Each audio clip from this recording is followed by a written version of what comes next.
El Ministerio Apostólico de Enseñanza y Predicación Rema Internacional presenta hoy al Reverendo Fernando García Sotomayor con la proclamación de las buenas nuevas de Dios para tu vida. El mensaje de ayer, el mensaje de hoy y el mensaje para la eternidad a los que tienen hambre y sed de la palabra de Dios. Un querigma de Dios para el que oiga, el que tiene oídos para oír.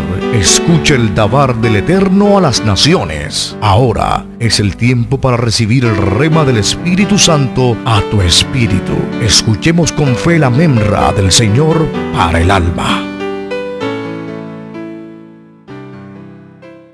Juan 9:35. Oyó Jesús que le habían expulsado y hallándole le dijo: ¿Crees tú en el Hijo de Dios? Respondió él y dijo: ¿Quién es, Señor, para que crea en él? Le dijo Jesús: Pues le has visto, y el que habla contigo, él es. Y él dijo: Creo, Señor, y le adoró. Juan 11:25 y hasta el 27. Le dijo Jesús: Yo soy la resurrección y la vida.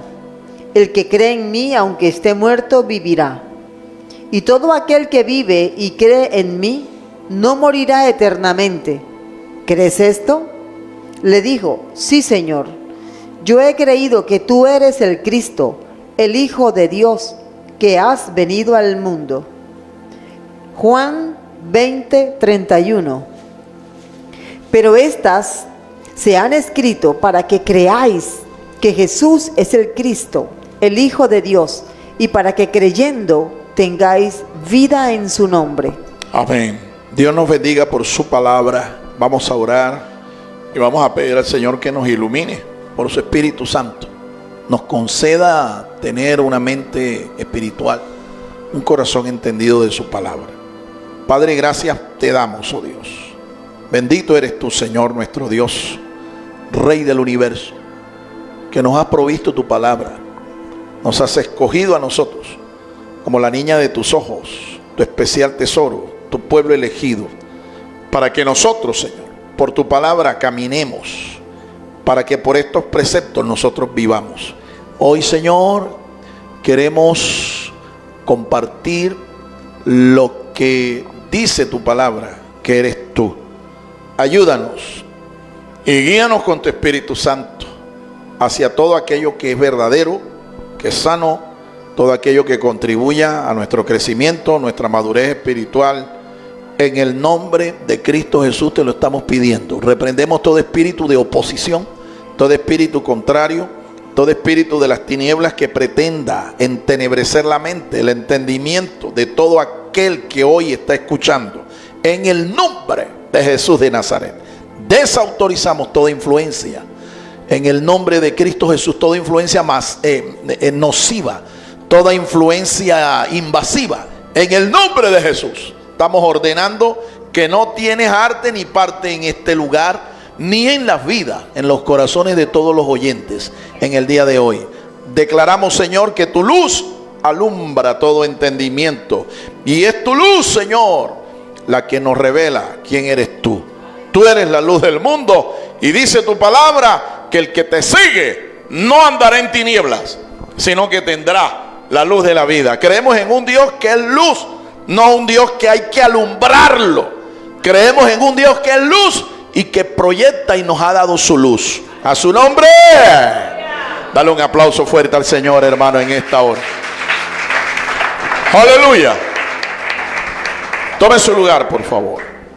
Vamos a hacer un recuento muy rápido de lo que hasta el día de hoy hemos compartido acerca de este tema. Vamos a empezar por el principio, desde la introducción misma. Ya hemos compartido en esta serie 4 de los 5 argumentos en los cuales nos hemos basado para demostrar bíblicamente que el Mesías es divino. Así que atentos para que usted no pierda ningún detalle de todo lo que hemos podido aprender y compartir de la palabra de Dios. Para la ortodoxia del judaísmo rabínico actual existen 2 interpretaciones sobre quién es el Mesías. La primera nos habla del Mashiach ben Yosef, el Mesías hijo de José. Y la otra línea nos habla del Mashiach ben David, el Mesías hijo de David. El judaísmo cree que son dos personajes diferentes. Asegura que el primero servirá al segundo e incluso el primero morirá defendiendo la causa del segundo. Entonces el hijo de José será un Mesías sufrido con actitud de siervo, y el segundo será un descendiente de David que libertará al pueblo de Israel. Es evidente que para los judíos el Mesías carece de naturaleza divina, pero otra es la forma de ver al Mesías que tienen los cristianos. Para los primeros cristianos, llamados los discípulos del Nazareno, y para los cristianos de hoy, Jesús de Nazaret es el Mesías, y el Mesías es divino. ¿Cuántos creen eso, hermanos? Conozcamos 5 ministerios que son la evidencia de la deidad del Mesías. Primero, el ministerio del Mesías como rey. Segundo, el ministerio del Mesías como maestro.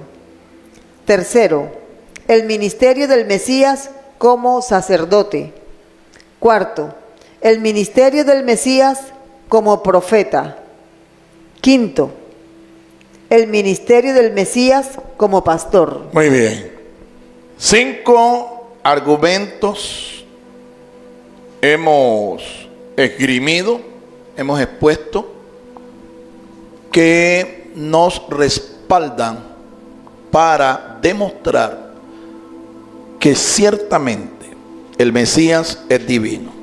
A ver, recordemos, el primer ministerio que él desarrolla, él vino como rey, desarrolló el ministerio como rey. El problema es que muchos no entendieron que él quería primeramente ser el rey del corazón del hombre. Por eso no estableció su reino físico, terrenal. Porque primero, para que una persona pueda reconocer y entender que Jesús es rey, lo primero que tiene que hacer es recibirlo en su corazón y aceptarlo como su rey personal. Amén. Segundo, él desarrolló el ministerio como maestro. A él le llamaron rabí. Y hemos explicado que esa expresión es una traducción de un vocablo hebreo que no es propiamente un vocablo, una expresión, una palabra normal. Es un acróstico. ¿Sí? La expresión rabí, que fue traducido como maestro, no solo describe a un instructor, a un maestro de las escrituras. No, es un acróstico que lo que nos revela es que él es el pastor de los hijos de Israel. El pastor de los hijos de Israel. El Roé Benei Yisrael. Esa frase, esas 3 palabras, Roé Benei Yisrael, se toman las primeras letras con las que se escribe y se construye este acróstico que estamos diciendo. Rabí. Jesús en sus días le dijo a sus propios discípulos: ustedes me reconocen a mí como maestro y señor, y en verdad lo soy. Ese reconocimiento no solamente se lo hicieron los discípulos del Señor a nuestro Señor Jesucristo, también se lo hicieron sus adversarios y sus colegas, como por ejemplo un varón que era un maestro de maestros en Israel llamado Nicodemo. Una noche llegó, ¿verdad?, muy silenciosa, en secreto, en privado. Él solicitó una entrevista con nuestro Señor, y lo primero que Nicodemo le dijo cuando lo ve es: maestro, sabemos. O sea, lo trató como a un colega. ¿Sí? Sabemos que si tú no hubieras venido de Dios, no hicieras las cosas que tú haces.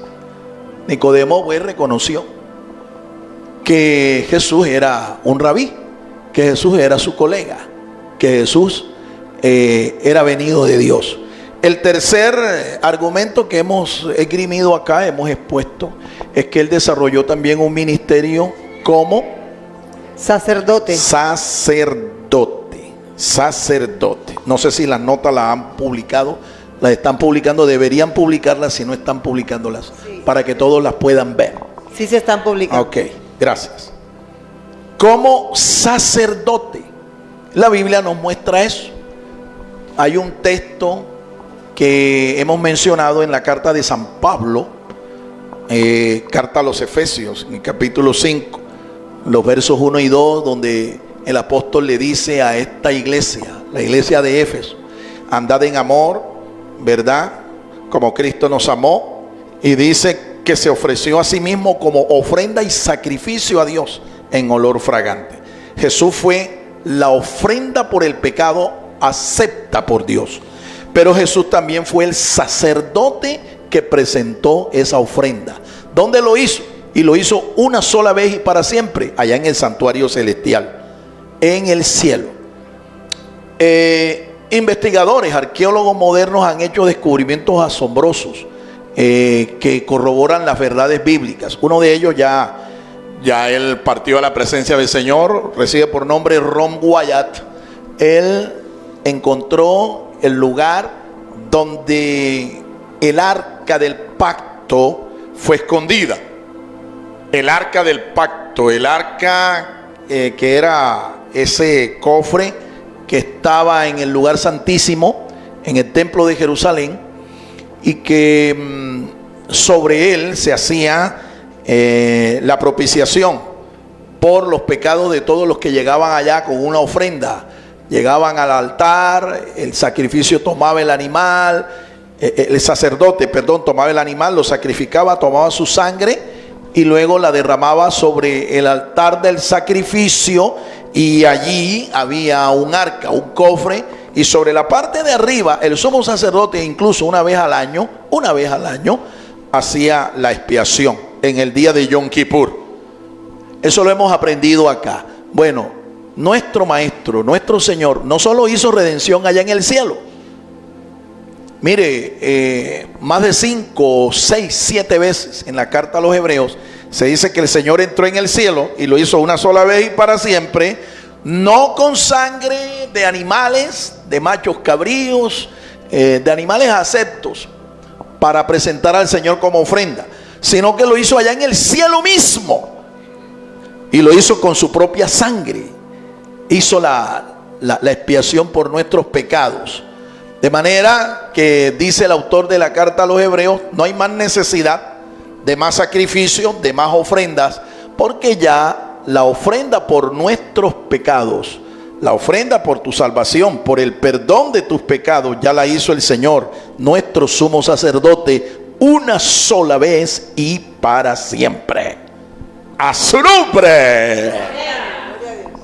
Nosotros por eso no creemos en los sacrificios litúrgicos que hoy hace la Iglesia católica, apostólica y romana por nuestros pecados, porque ya el Señor lo hizo, ya Él se sacrificó, ofreció su sangre, hizo la expiación y lo hizo una sola vez y para siempre. Entonces, ese es el tercer argumento.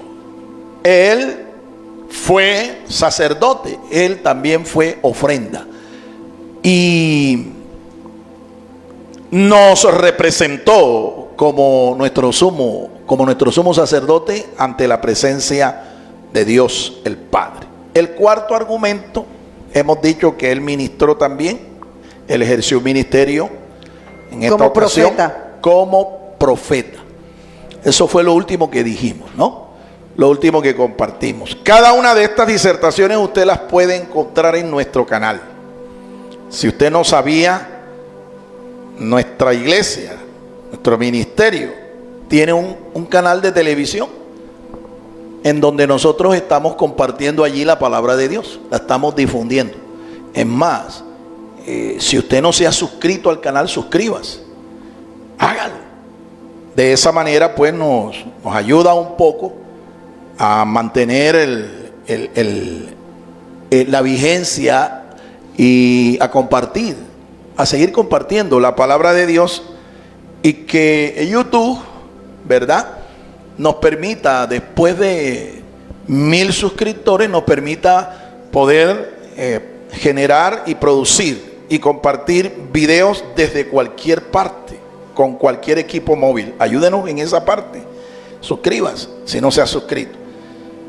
Para completar 1000 suscriptores necesitamos aproximadamente un poco más de 380 personas.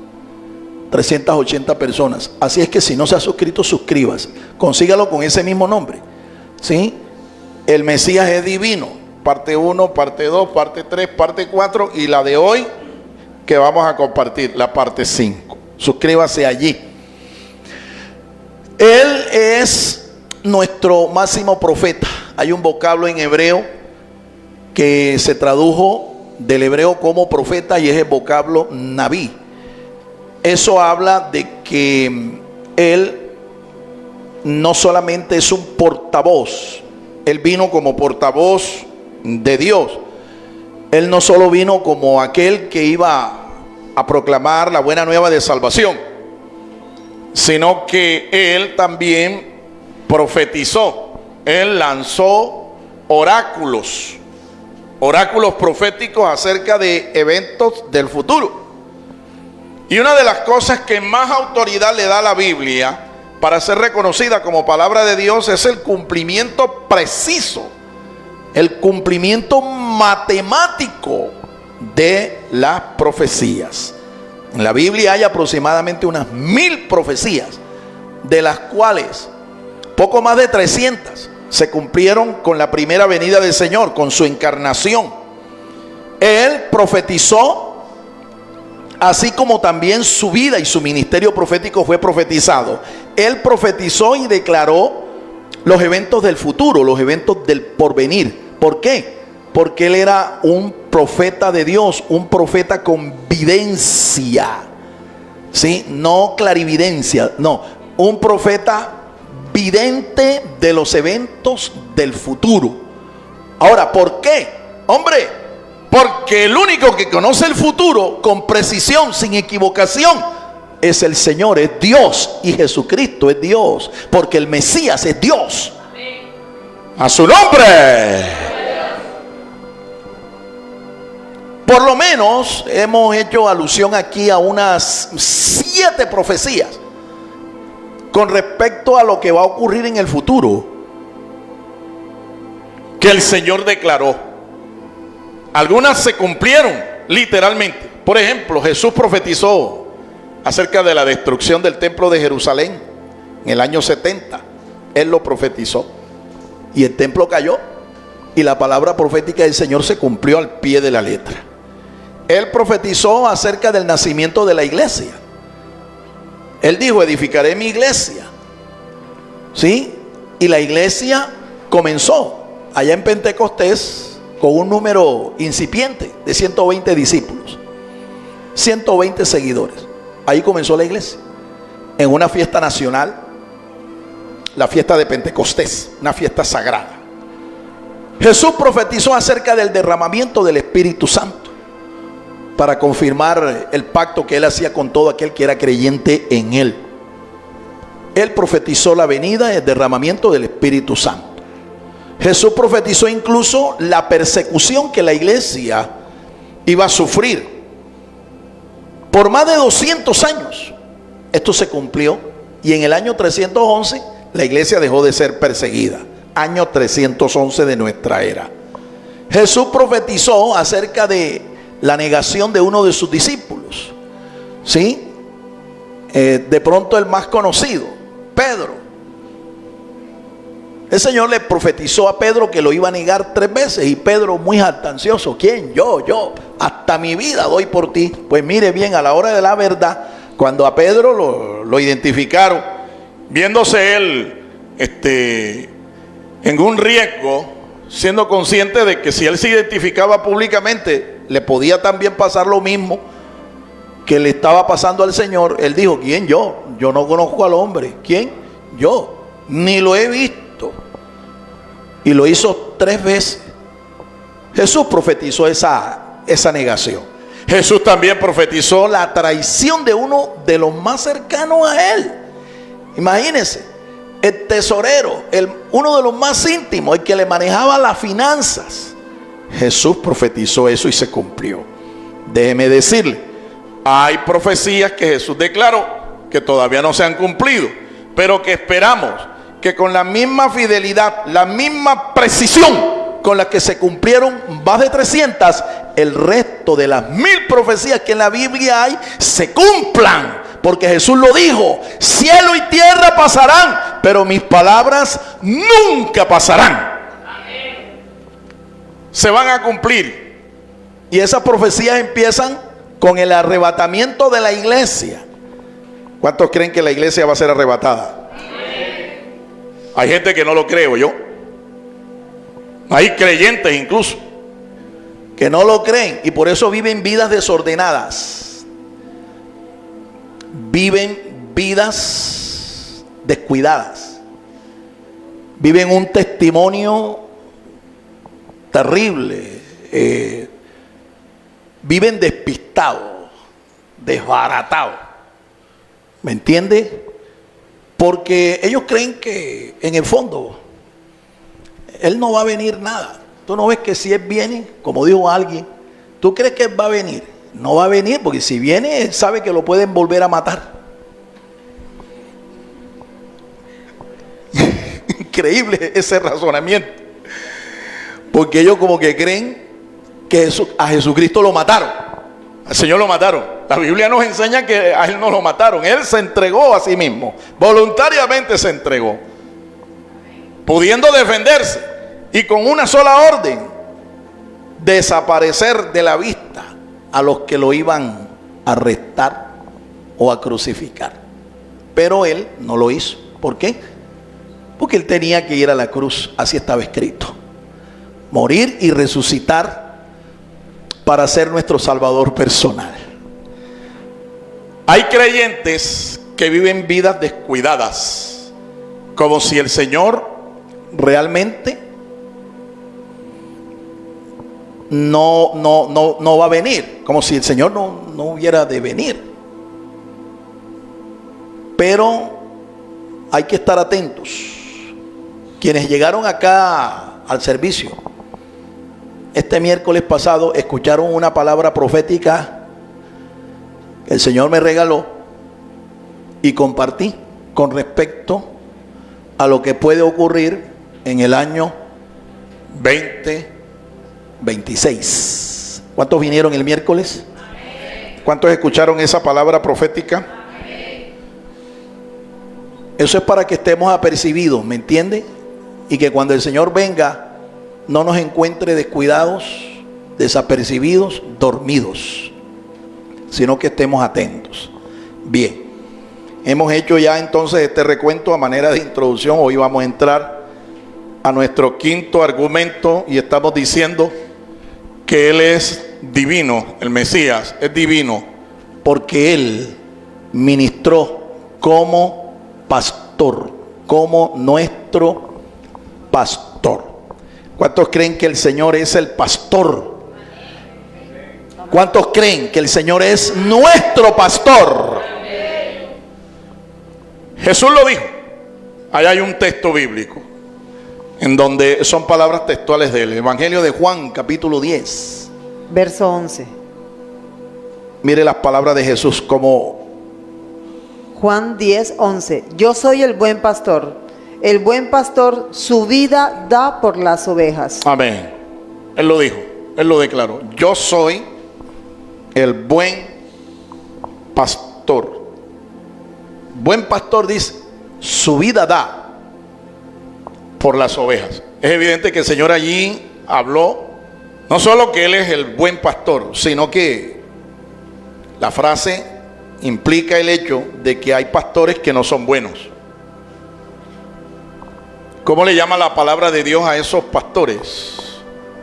Le llama asalariados.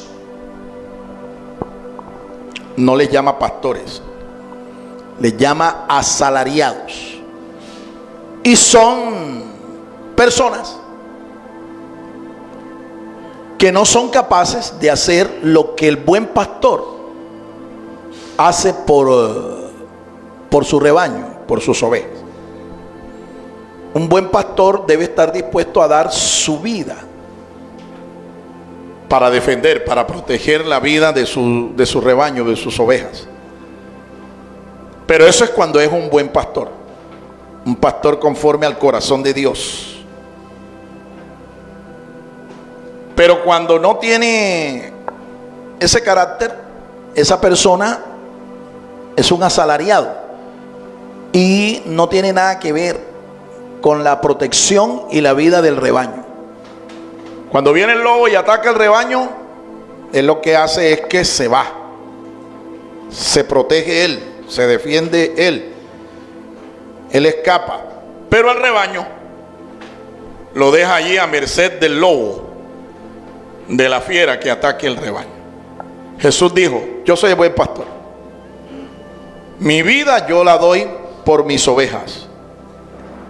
Palabra profética, ¿se da usted cuenta? Y la pregunta del millón es: ¿dio su vida por las ovejas? Claro, fue al Calvario y fue voluntariamente y entregó su vida para darle vida a sus ovejas. ¿Cuántos son ovejas del Señor acá? Amén. Continuemos. El Mesías como pastor fue profetizado al pueblo de Israel. Salmo 67:4. Vamos a leer esos pasajes. Él fue profetizado. Él no vino como un paracaidista, ¿verdad? Él vino del cielo, ¿sí? Pero el ministerio como pastor que él desarrolló estaba profetizado. Y eso estaba escrito en la palabra. Escuche lo que dice el texto. Alégrense y gócense las naciones, porque juzgarás los pueblos con equidad y pastorearás las naciones en la tierra. Oye eso. Él no solo será el juez de todas las naciones, sino que dice el pasaje que él sería el pastor de todas las naciones, incluyendo allí a su pueblo, incluyéndonos a nosotros. Él sería el pastor. El pastor. Bueno, ese ministerio él lo empezó cuando nació, se manifestó al mundo. Él todavía sigue siendo nuestro pastor y él vendrá un día para gobernar y para seguir desarrollando su ministerio pastoral. A su nombre. El Mesías, como una teofanía angelical, pastoreó al pueblo de Dios. Isaías 63, 9 al 11. Vamos a leer también ese pasaje profético. Ahí estamos diciendo que antes que él se encarnara, entienda, antes que él se encarnara y se manifestara a la raza humana, antes de eso, él se manifestó a su pueblo, se manifestó y lo hizo en forma angelical. A eso se le llama teológicamente una teofanía, una manifestación de Dios, pero en forma angelical. Dice el profeta Isaías que él se manifestó a su pueblo y no solo se manifestó como un ángel, sino que él tenía la función específica de pastorearlos. Escuche. En toda angustia de ellos, él fue angustiado, y el ángel de su faz los salvó. En su amor y en su clemencia los redimió, y los trajo y los levantó todos los días de la antigüedad. Mas ellos fueron rebeldes, e hicieron enojar su Santo Espíritu, por lo cual se les volvió enemigo, y él mismo peleó contra ellos. Pero se acordó de los días antiguos de Moisés, de su pueblo, diciendo: ¿Dónde está el que les hizo subir del mar con el pastor de su rebaño? ¿Dónde el que puso en medio de él su Santo Espíritu? Ahí está claramente. Los salvó, los redimió, los condujo, los protegió, los sustentó y los pastoreó. Y los pastoreó a través de su siervo, Moisés. Porque es que Moisés, ya hemos aprendido que Moisés es tipo de Cristo, es un tipo del Señor. El ángel de su faz es la expresión que usa aquí el profeta. ¿Quién es el ángel de su faz? Es el también llamado ángel de su presencia. Él es también llamado en las escrituras como ángel del pacto. Ese ángel de su presencia, ese ángel del pacto, ese ángel que los pastoreó a ellos, que los guió, también es llamado el ángel de Jehová en las escrituras del antiguo pacto. Salmo 136, 16. Vamos a leerlo. Salmo 136, 16. Al que pastoreó a su pueblo por el desierto, porque para siempre es su misericordia. Al que pastoreó, ¿te das cuenta? El salmista lo ratifica. A su pueblo por el desierto. Ciertamente ellos tenían un pastor terrenal. ¿Quién era ese pastor terrenal? Moisés, siervo del Señor. Pero quien los estaba pastoreando a ellos realmente era el mismo Señor. Por eso es que decimos que Moisés es un tipo de Jesucristo, el Mesías. Es un tipo, porque él representó, ¿sí?, al pastor divino, a nuestro Señor. Moisés lo representa, y eso es lo que es un tipo, una representación. Una representación. Pues los siglos pasaron y ustedes saben que él vino, se encarnó, y ya él no vino como el ángel de Jehová, ya él vino como Jesús de Nazaret. Y como Jesús de Nazaret, como hombre, él siguió siendo el pastor. Siguió siendo el pastor. Murió, resucitó, ascendió al cielo. Un día vendrá y vendrá nuevamente como Señor y como pastor. Vendrá como el pastor. Continuemos aprendiendo. El oficio de pastor era abominable para los egipcios. Génesis 46, 34. Ese pasaje lo dejo para que ustedes lo consulten en casa. Era un oficio abominable. Los egipcios aborrecían a los pastores.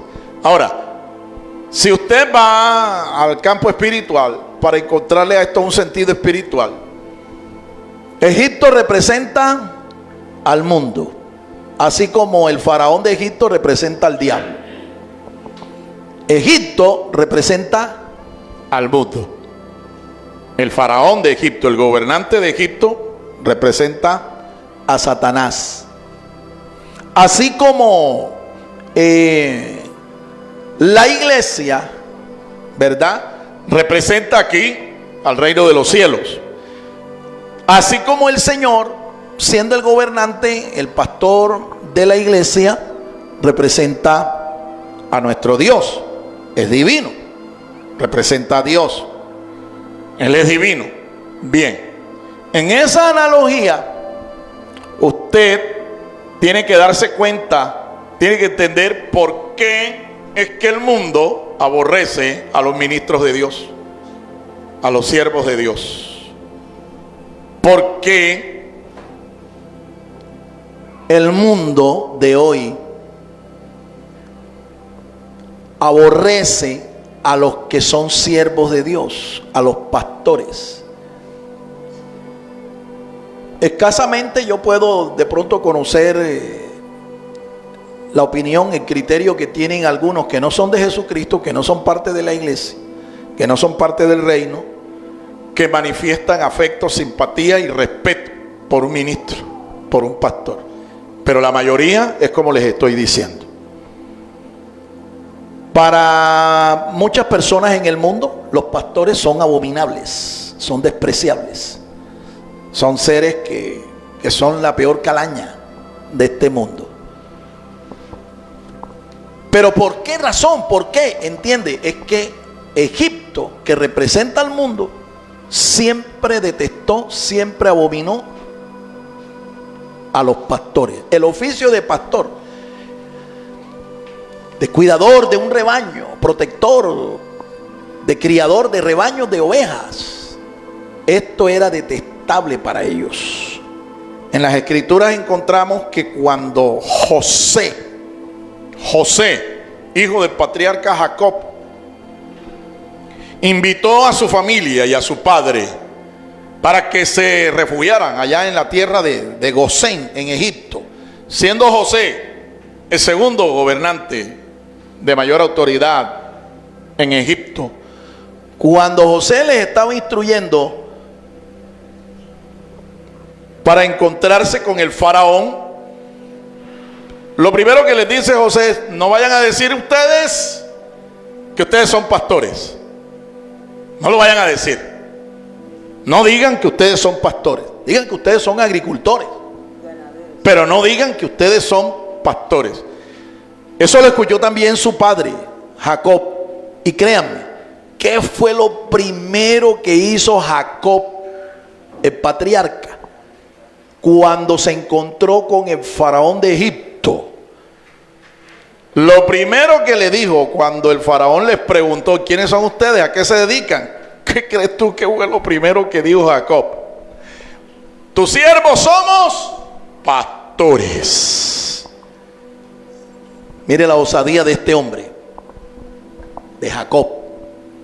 Y no solo le dijo: somos pastores, sino que vino Jacob y le dijo al faraón: arrodíllate ahí que voy a orar por ti. Y lo bendijo, oró por el faraón de Egipto. ¿Te das cuenta? Por eso es que usted y yo, si usted es un pastor, si usted es un ministro, un siervo de Dios, aunque el mundo te aborrezca, tú tienes que hacer lo mismo que hizo Jacob. No escondas tu identidad, no la escondas, no te camufles. Aunque te aborrezcan, aunque te desprecien, usted ore por ellos y bendígalos en el nombre del Señor. Continuamos aprendiendo. Las características del Mesías como pastor las revela el rey David. Salmo 23. Salmo 23. Búsquenlo ahí en su Biblia, vamos a leerlo. Ahí están descritas las características de un pastor. Y no solo el pastor de un rebaño de ovejas, sino un pastor espiritual, un pastor de almas, un pastor espiritual. Dice el Salmo: Jehová es mi pastor, nada me faltará. Nada me faltará. En lugares de delicados pastos me hará descansar. Junto a aguas de reposo me pastoreará. Confortará mi alma. Me guiará por sendas de justicia por amor de su nombre. Aunque ande en valle de sombra de muerte, no temeré mal alguno, porque tú estarás conmigo. Tu vara y tu cayado me infundirán aliento. Aderezas mesa delante de mí en presencia de mis angustiadores. Unges mi cabeza con aceite, mi copa está rebosando. Ciertamente el bien y la misericordia me seguirán todos los días de mi vida, y en la casa de Jehová moraré por largos días. Amén. ¿Cuántos creen eso, hermanos? Tenemos en ese salmo, esto es un salmo profético que nos caracteriza a un buen pastor. El Señor Jesús es ese buen pastor. Y allí hemos descubierto, en ese salmo, hemos descubierto cualidades que debe tener un buen pastor. Escuchémosla. Él es un proveedor. El pastor es un proveedor. ¿Qué provee un pastor a su rebaño? Agua, alimento, pastos, como lo dice el salmista ahí. En lugares de delicados pastos me hará descansar. ¿Sabe lo que dijo Jesús? Jesús dijo: yo soy la puerta de las ovejas. El que por mí entrare, entrará y saldrá y hallará pastos. Hallará pastos. Porque un pastor debe ser un proveedor. Siempre debe tener palabra de Dios. Siempre debe tener pasto espiritual para alimentar el hambre espiritual de su rebaño. Un pastor que no tenga palabra, ese no es pastor. Ese no es pastor. Porque un pastor debe ser un proveedor. A su nombre. A su nombre. Él es un protector. Es un protector. Dice bien claro: tu vara y tu callado me infundirán aliento.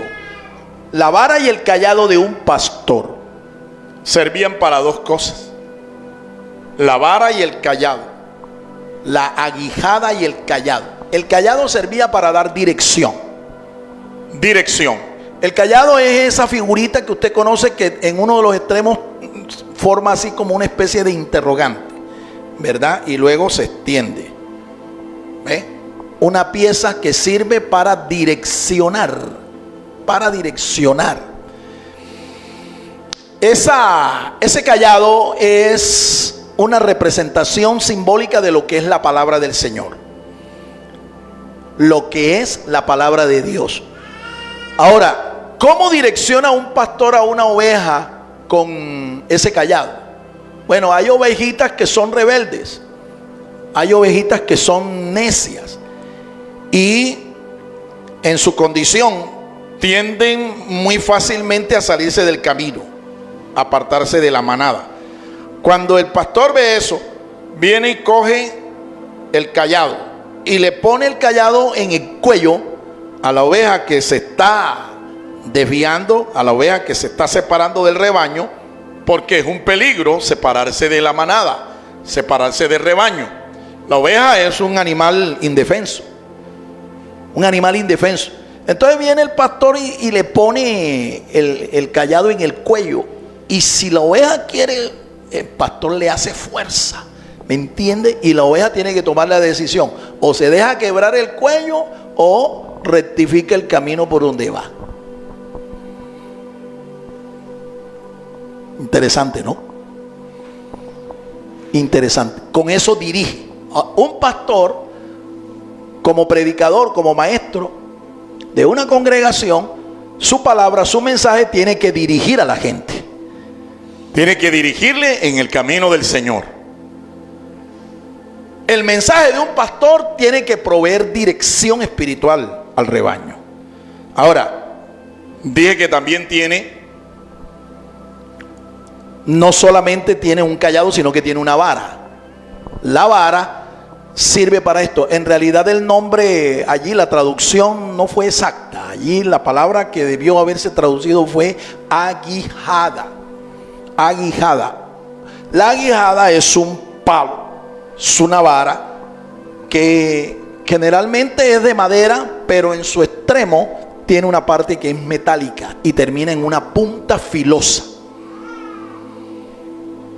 Esa vara la usa el pastor para aguijonear a la oveja, sobre todo cuando la oveja se tira, se echa y no quiere andar, no quiere caminar. Entonces el pastor viene y en vez de pedirle a un arriero, ¿verdad? Que el arriero anda no delante del rebaño como lo hace el pastor va delante del rebaño y las ovejas le siguen, tal cual como lo dice el Señor: mis ovejas oyen mi voz y me siguen. El que es oveja sigue. La persona que no es oveja, no tiene el corazón de una oveja, no lo sigue, porque no reconoce la voz de su pastor, no la reconoce, no la distingue. Entonces, cuando un pastor ve eso, le puede pedir el favor al arriero, que es el miembro de ese rebaño, que va no delante como el pastor, sino que va detrás con un palo. Y con ese palo, cuando él ve a una oveja que se quiere retrasar, se quiere echar o se quiere descarriar, coge con ese palo y empieza a palear a la oveja. Bueno, el pastor, para evitar eso, ¿qué hace? Coge la aguijada, coge la vara y comienza a apoyar. Anda, anda, muévete, camina. A su nombre. Aleluya. Shemaramahaya makimiribikai. Hay muchos creyentes, hermanos, que no actúan como ovejas y no se dejan direccionar por el cayado de su pastor, sino que el pastor tiene que estar usando la aguijada, apoyándolos. ¿Entiende?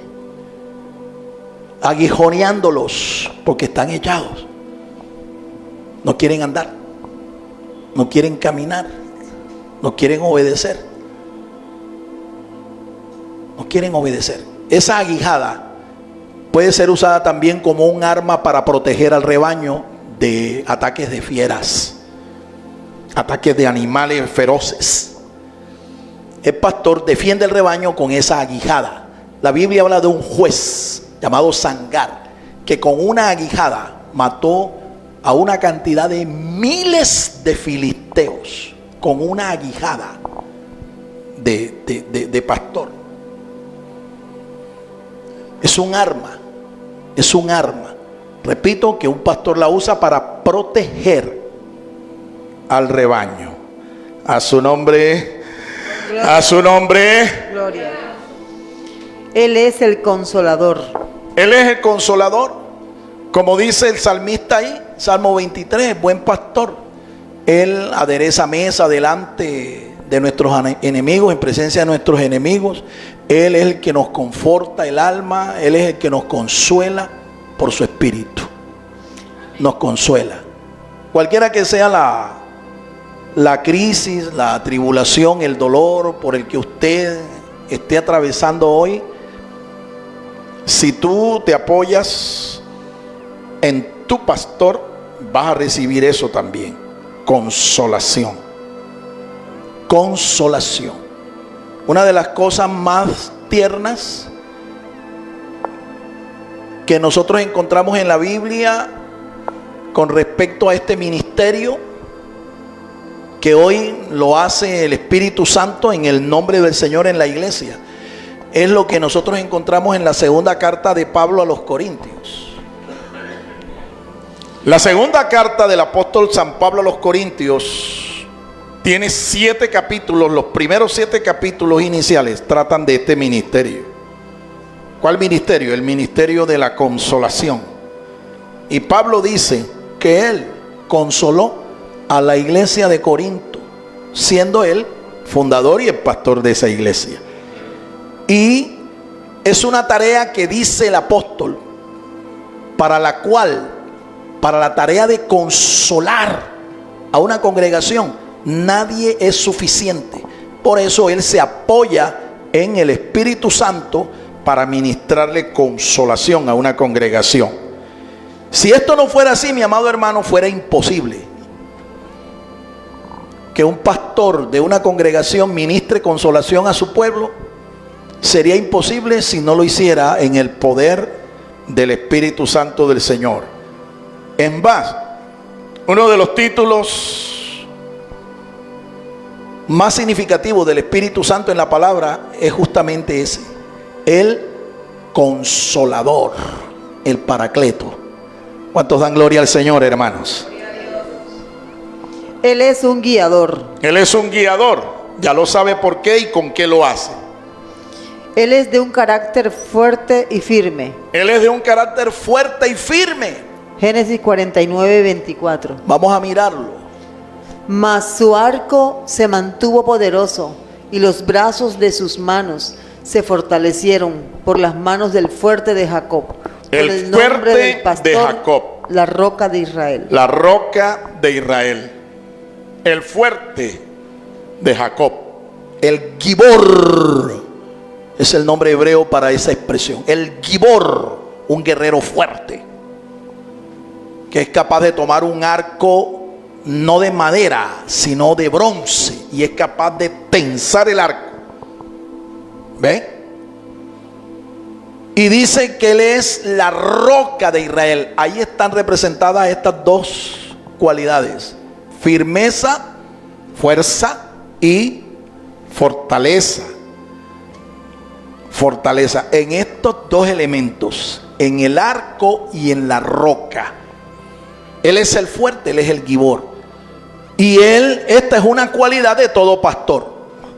Un pastor que no tenga un carácter fuerte, mi hermano, olvídate que ante la primera vicisitud, ante la primera oposición, ante la primera crisis, se quiebra.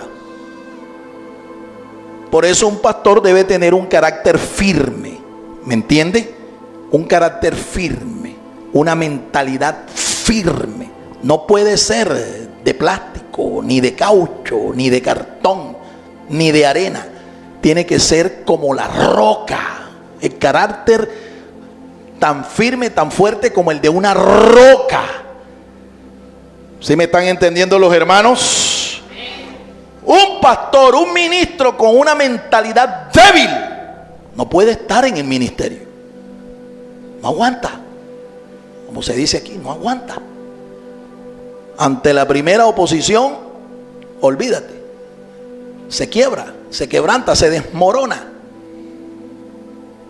Alabado sea el nombre del Señor. Sigamos aprendiendo. Él es sacrificado, ofreciendo su vida para darnos vida eterna. Amén. Él lo dijo.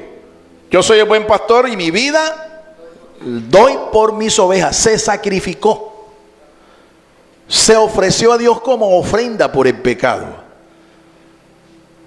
Él lo hizo, demostrando así cuáles deben ser, ¿verdad?, las cualidades de un verdadero pastor. Continuamos. El Señor, Dios, príncipe y gran pastor de nuestras almas. Hebreos 13:20. Él es el gran pastor. La Biblia le llama el megapastor. Así que se dice en griego goine, en ese pasaje. Él es el gran pastor, el megapoimen, en vocablo griego para pastor. Mega, ustedes saben que es un prefijo, ¿verdad?, que nos habla de una cosa que es grande, pero grande en extremo, el más grande. Jesucristo es el más grande de todos los pastores. ¿Cuántos lo creen? ¿Cuántos lo creen? El Mesías como pastor es nuestro Padre espiritual. Los cristianos hemos sido adoptados en el Mesías como hijos espirituales de la familia de Dios. El Mesías es nuestro Padre espiritual. El Mesías como pastor es el obispo, guardián y dueño de nuestras almas. El Mesías es el príncipe y señor de todos los pastores. El autor de la primera carta de San Pedro, el apóstol Pedro, dice que no solamente él es el megapastor, sino que él es el príncipe, el principal de todos los pastores. Y cuando el apóstol Pedro escribe esa carta, allá en el capítulo 5, y se dirige a los que son ancianos, los que son ministros, los que son pastores de la iglesia, en ese momento les dice: a él hay que darle cuenta. Por eso tengan ustedes mucho cuidado en cómo tratan la grey de Dios, porque cuando él venga, él, el príncipe de los pastores, a él hay que darle cuenta de lo que tú hiciste cuando serviste como ministro en el pastorado. Primera de Pedro 5:4. Escuchemos. Y cuando aparezca el príncipe de los pastores, vosotros recibiréis la corona incorruptible de gloria. Amén. Esa corona se recibirá si usted hizo su oficio pastoral bien. ¿Sí? Repita el texto. Cuando aparezca, ¿quién? Y cuando aparezca el príncipe de los pastores, vosotros recibiréis la corona incorruptible de gloria. Amén. Esa corona incorruptible de gloria se recibirá como una recompensa por tu ministerio si lo hiciste bien. Pero si no lo hiciste, no vas a recibir ninguna corona. ¿Me explico? Entonces, en el contexto del pasaje, el apóstol dice, ojo, hablo aquí a los ancianos, los que son ministros, que son pastores, los que son dirigentes en la obra de Dios. Traten con cuidado la grey de Dios. ¿Por qué? Porque hay muchos pastores que se creen que ellos son los dueños del rebaño del Señor. Ellos creen que son los dueños de las almas y se apoderan de la voluntad de las almas. ¿Me entiende? Se adueñan literalmente de la voluntad de la gente y también de sus bienes. Los despojan de sus bienes porque ellos son supuestamente sus pastores. Entonces, en vez de proveer, lo que hacen es que despojan a la gente. Por eso es que Pedro escribe, inspirado del Señor, a los ancianos de la iglesia y les dice, tengan cuidado, ustedes no son los dueños, hay uno que sí es el dueño, ese se llama el príncipe de los pastores, su nombre es Jesús de Nazaret.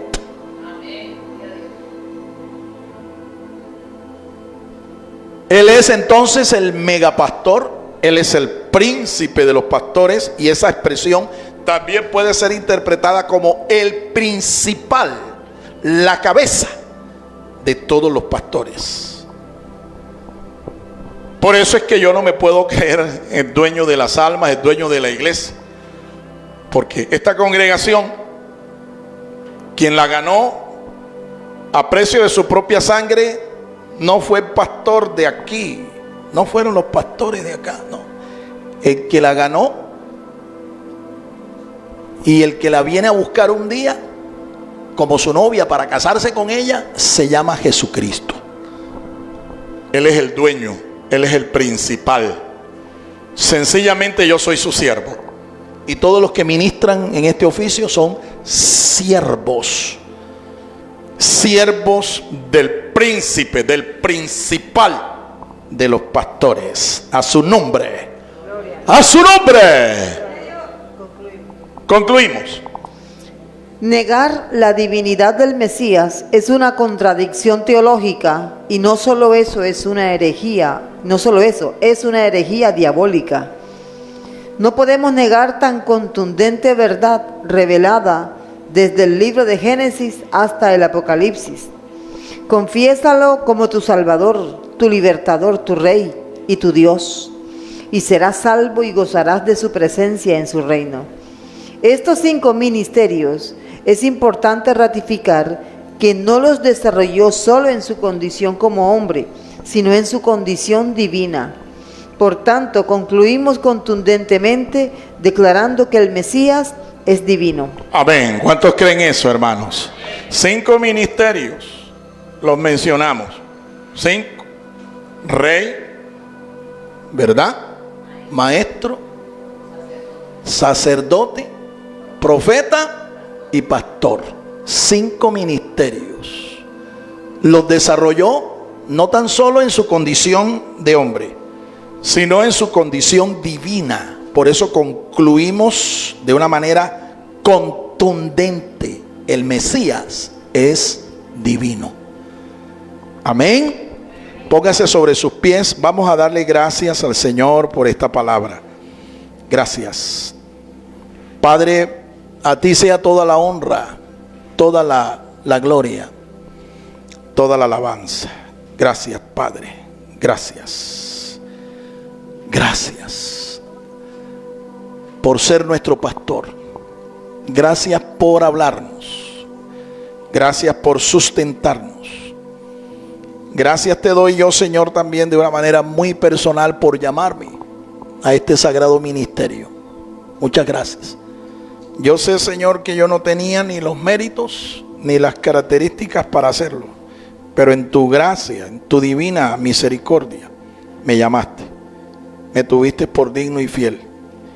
Y hoy, Señor, presido como tu siervo, creyendo que un día recibiré de ti, Señor, la corona incorruptible de gloria. recibiré de ti el galardón, porque tú eres fiel. Bendigo, Señor, también a todos aquellos que han recibido tu llamado para servirte a ti como ministros tuyos, como siervos tuyos, como pastores tuyos. Bendigo a cada pastor desde este púlpito, en el nombre de Jesús de Nazaret. Y quiero hacer un llamado en el día de hoy a aquellos que todavía no han recibido a Jesús como el pastor de sus almas, para que de una manera voluntaria hoy lo confieses y lo recibas a Él como tu pastor. Si esta es tu decisión, es una decisión muy importante, muy significativa, y te digo que es necesario que lo recibas para que no seas en este mundo como una oveja sin pastor. Repita conmigo esta oración de fe, invitando al Señor para que Él entre en tu corazón y a partir de hoy tú seas una oveja más del rebaño del Señor, un hijo más de la familia del Señor. Diga conmigo: Señor Jesús, dígalo, Señor Jesús, yo he creído en tu palabra. Te pido perdón por mis pecados y te invito a entrar en mi corazón. Entra, Jesús. Yo creo en ti y hoy te recibo como mi pastor, como mi Señor, como mi Dios. Escribe mi nombre en el libro de la vida y séllame con tu Espíritu Santo. Hoy, por la fe en tu palabra, me confieso como hijo tuyo, hijo de Dios. Hoy declaro que soy hijo espiritual tuyo. Tú eres mi Padre espiritual. Y te doy las gracias, porque sé que si tú me ayudas a ser fiel, perseveraré hasta el fin. Y un día estaré contigo, en tu presencia, pastoreado directamente por ti en tu reino. Muchas gracias, Señor. Amén. Amén y amén. El Ministerio Apostólico Rema Internacional pone a disposición esta predicación. Ofrecemos ministración a simposios, seminarios, campañas evangelísticas, educación globalizada sana y de carácter interdenominacional. Escríbanos a ministerioremainternacional@gmail.com o llámenos al celular 316-270-7181.